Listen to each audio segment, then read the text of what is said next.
Salut à tous mes chers Padawan en développement web. La dernière fois nous avons fini notre hamburger et son animation au clic et nous avons également via les médias queries le faire apparaître et disparaître en fonction de la taille de l'écran.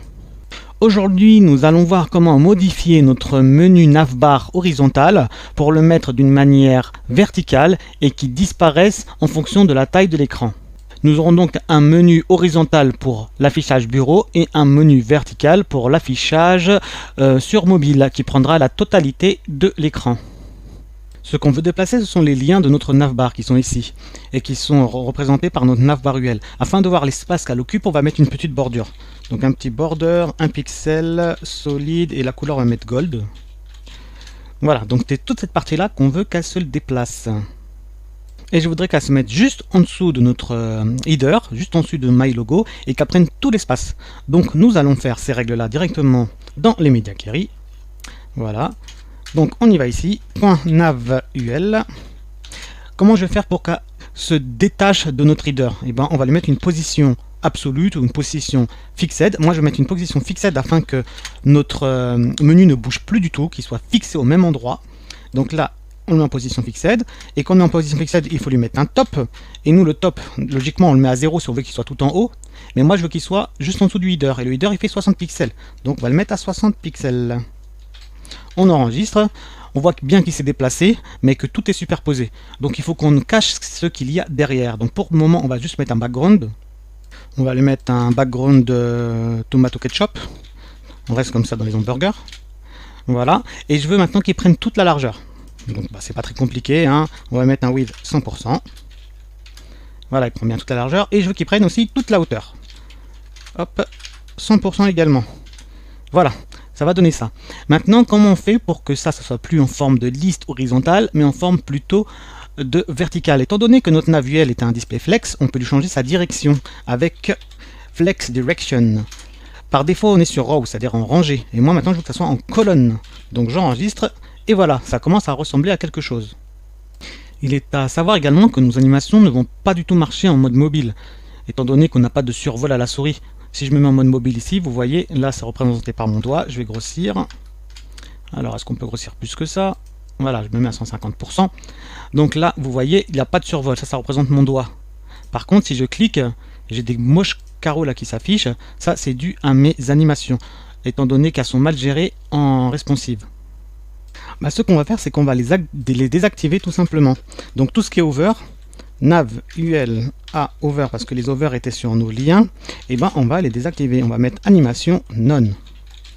Voilà, comme ça, ça créera pas de bug.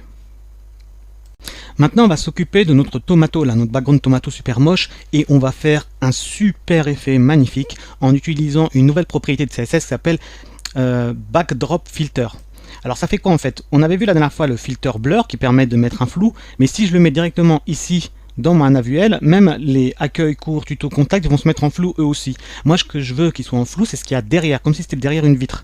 Et bah pour cela, on a une nouvelle propriété qui s'appelle backdrop filter. Alors il faut que je la retrouve. Voilà. Et après en autre fonction blur comme la dernière fois. Et là on va lui mettre par exemple 4 pixels. Et vous allez voir le résultat derrière. Donc vous voyez derrière le flou, on voit le flou de notre body avec les articles. Donc plus que c'est grand, plus que c'est flou. Voilà, et plus que c'est petit, moins que c'est flou, quoi. Si je mets un pixel, voilà, un pixel, on arrive un petit peu à lire. Donc 2 pixels, c'est un peu mieux. On va mettre à 4 pixels. Comme ça, ce sera beaucoup plus facile à lire nos liens. Et histoire de rendre l'effet encore un petit peu plus joli, on va mettre un petit background transparent pour montrer qu'en fait pour faire agrandir l'effet de perspective, on va dire ça. Donc pour faire un petit effet transparent, on va utiliser un background color et je vais faire un petit copier-coller, en fait même pas, on va le faire à la main.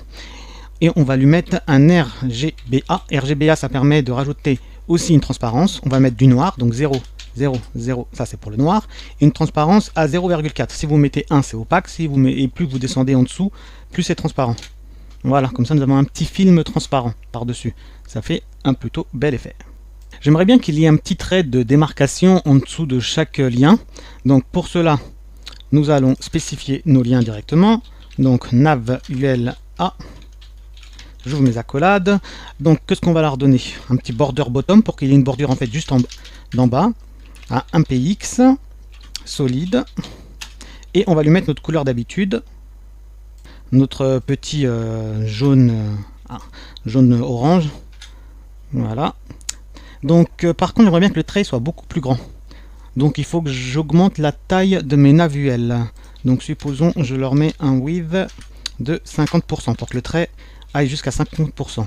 Voilà, c'est pas mal. Par contre maintenant nous avons nos liens qui sont tous centrés par rapport à la bordure. Donc ce qu'on va faire, ça c'est à cause de Justify Content Center dans notre élément normal.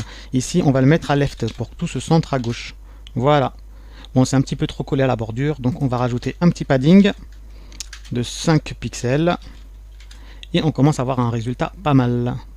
Alors qu'est-ce qui se passe lorsque je clique sur les liens? Si je reste appuyé, vous voyez qu'on a une bordure ici. C'est notre bordure radius de la dernière fois et sincèrement ça fait pas beau. Donc moi je préfère la retirer. Donc border radius, on la met à 0. Voilà, comme l'animation. Donc lorsqu'on clique, ça va nous faire ce petit effet là. Ça c'est dû au responsive sur mobile. Néanmoins je trouve qu'il est trop opaque. J'aimerais bien qu'il soit un petit peu transparent pour pas que ça nous rende moche notre effet qu'on a fait tout à l'heure. Donc on repart un petit peu plus haut, là où on avait spécifié la couleur. Ah bah si, il est là. Désolé. Donc là on va se mettre à 0,4. On enregistre et voilà, nous avons notre effet transparent. Par contre, comme vous voyez maintenant, on a le trait de notre bordure qui dépasse un peu. Donc elle aussi, on va la mettre en transparente légèrement pour que ça se fonde bien avec. Donc RGBA et on va mettre, si on met à 0,4, ça nous fait quoi? Ça nous fait encore un petit peu le trait si je diminue à 0,2. Ouais, c'est déjà mieux comme ça. Donc c'est bon pour cette partie-là, on ne va plus rien toucher de ce côté. Ce qu'on va faire maintenant, c'est la petite animation lorsqu'on clique sur notre burger. Là pour le moment, le menu il est toujours affiché, et il n'est pas censé être affiché maintenant, il est censé être affiché lorsqu'on clique sur le bouton. Donc ce qu'on va faire, on va faire un effet de slide. Pour le moment, ce menu-là, lorsqu'on est en mode responsive, il va disparaître sur la gauche. Donc comment le faire disparaître sur la gauche? Et bien on va juste lui mettre un left moins 100%. Le left, ça permet de faire bouger notre élément. Donc là si je le mets à moins 100%, il va bouger vers la gauche de 100% de sa taille. Donc là il va disparaître complètement. Voilà, il a complètement disparu. Et je vais le faire ramener avec une transition. Donc pour le moment je vais activer les transitions. Donc une petite transition qu'on va effectuer seulement sur le transform. Voilà, de 0,5 secondes. Et on mettra un effet plus tard. Donc on laisse comme ça pour le moment. Et on va lui faire rajouter en JavaScript une classe. Cette classe, elle va le remettre dans sa position anySlide. Donc la classe, on va l'appeler slide. Et elle va pas faire grand chose. On va faire juste un petit transform. Un translate. X de combien? Bah de 100% de sa taille. Pour que ça fonctionne, maintenant, on doit faire un peu de JavaScript. Donc on va dans notre JavaScript. Notre fichier base JavaScript, il est dans l'index, c'est vrai. Alors ça, je l'enlève pour qu'on voit un peu mieux. Il est là. Donc qu'est-ce qui va se passer maintenant? Et ben, c'est pas compliqué. Notre navbar UL on va lui passer la classe slide avec un toggle. Dès qu'on appuie sur le bouton, elle apparaît, et dès qu'on appuie sur le bouton, elle disparaît. Mais pour ça, il faut déjà qu'elle ait une ID pour qu'on puisse la sélectionner. Donc elle est où notre nav UL? Elle est là. On va lui mettre une ID qu'on va appeler nav -UL. Pourquoi je ne mets pas un tiret du milieu comme la dernière fois? Parce que en JavaScript, le tiret du milieu c'est un moins, donc il va croire qu'on va faire une opération et que ça va faire des bugs. Donc on va le mettre un tiret en bas. On redescend tout en bas, on rentre dans notre fonction hamburger on click, et donc cette fois-ci va se passer quoi? nav-ul .classlist .toggle, et là cette fois-ci la classe qu'on rajoute c'est notre fameux slide. Hop, on enregistre et voyons voir si ça fonctionne. On a la bordure qui est ici, on a oublié de la retirer tout à l'heure, on va le faire tout de suite avant de faire notre test, on n'en a plus besoin maintenant. Donc on remonte tout en haut, hop, on l'avait mis où notre naviel bordure? Elle est là. Ça ne sert plus à rien. Là on voit bien qu'elle a disparu. Et maintenant allons faire notre test. Et voilà notre test magique. On peut même rajouter donc des petits effets dans les transitions. Ça s'appelle les effets ease. Donc on revient dans notre transition, et là, juste avant le temps, vous pouvez mettre des effets. Donc vous avez plusieurs effets ease. Par exemple, ease in. Lui, il fait quoi? Ça va commencer vite et ça va finir doucement. J'enregistre. Ou bien plutôt le contraire. Ça commence doucement et ça accélère à la fin. Et le out, bah, ça va faire l'effet contraire. Donc hop, voilà, ça commence vite et ça ralentit un petit peu sur la fin. Nous, c'est ce qu'on va faire. Bon, après, c'est pas très perceptible parce qu'on n'est qu'à 0,5 secondes, mais ça rajoute une petite touche. Et ces effets-là, vous pouvez même les configurer d'une manière très précise, mais on va pas rentrer dedans aujourd'hui. Voilà, ça sera tout pour cette vidéo. Nous avons bien avancé sur notre template de notre site. Dans la prochaine vidéo, on va juste faire des petites améliorations. On va faire un petit effet au scroll pour que notre ombre qui est dessus bouge un petit peu, comme s'il était vivant. Et des petites améliorations comme ça. Donc ça sera la dernière vidéo et on aura fini avec cette série. Donc je vous dis à très bientôt les amis.